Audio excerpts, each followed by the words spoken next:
page 202. They have x squared plus 6x equals 16. And I'm going to just say, this would have probably started out for you like this. You will always try your zero product property first. X squared plus 6x minus 16. You'd probably go to factoring. And you would probably put x and x. And then I'm going to ask you, are there two things? Oh, I don't like this question. We're actually going to change the question. I really don't like what they've done with this question. So we're going to change the numbers slightly. We're going to change the number here. I want you to just erase all of this on this side. And we're going to, instead of starting with 16, start with 15. And the reason I don't like 16 is because 16 actually works. Look, I can factor this. X plus 8, x minus 2. And if you split it up, you would get x equals negative 8 and x equals 2. No problem. But if we had started with x squared plus 6x minus 15 equals 0, we would have had a problem. Because you tried to factor it, and it'd have to be x and x. But 15 is 5 and 3. 5 and 3 never make 6. 15 is 1 and 15. 1 and 15, outside and inside, would never make 6. This becomes impossible. So we have to develop a new technique called completing a square for equation solving. And the way that works is that this is your hint. Our goal is to write this as something squared equals something. And this hint of the plus 6, mental math-wise, there's only one binomial where you can get that plus 6. It's going to have to be a plus 3. Does that make sense that that's the only way you would get an x squared plus 6x?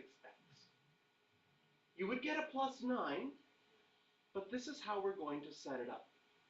We are going to write, so they've written x squared plus 6x equals 15, and I'm going to rewrite the 15 here. But then we're going to put a space. I'm actually going to underline this 9 on this side, and I'm going to put a space on this side.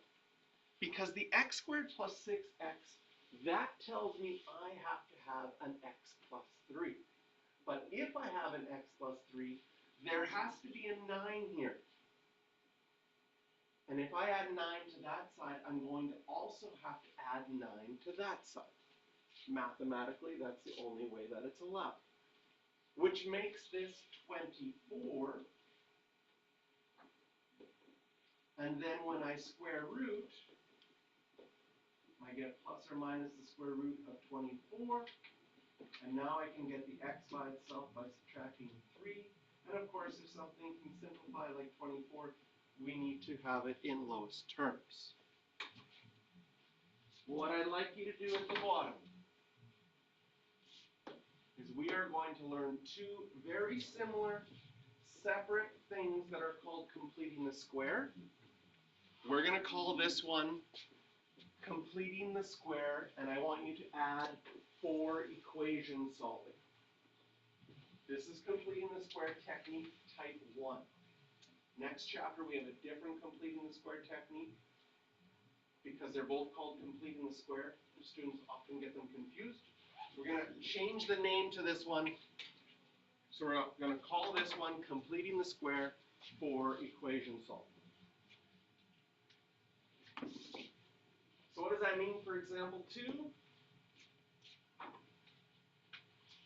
In completing the square by equation solving, first of all, you're probably going to try factoring and find out it doesn't work. If the question says by completing the square, you've sort of got a hint that you shouldn't even try factoring. And the way that we're going to set it up is we're going to take the side and leave a space and move the number all by itself and leave a space.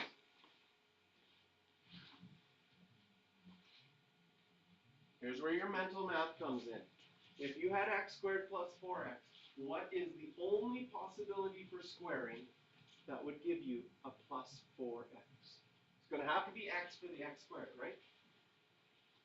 So in your head, you're imagining this squared. This number here has to be the same as this number, and you need an x squared plus 4x. So your outside and your inside have to make 4x. And does it make sense that that number is the same? That your outside and inside has to be the same number added twice to get 4.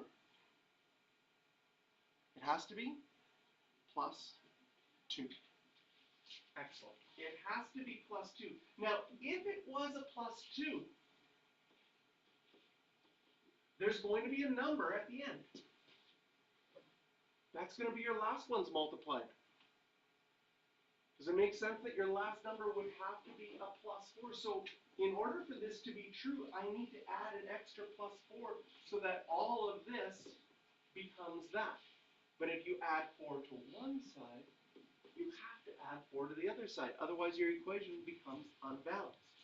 This will make our other side equal to 7.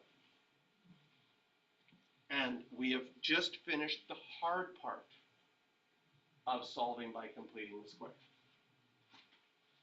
Next, how do you get rid of a square? Square root. So if I square root both sides, and I don't forget the plus or minus, now I can get x by itself by just subtracting 2 on both sides.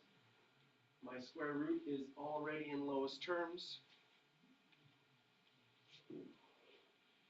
And this is our final answer. Solve. Okay, so I want you to practice these and get good at them. So try 5, 8, and 9.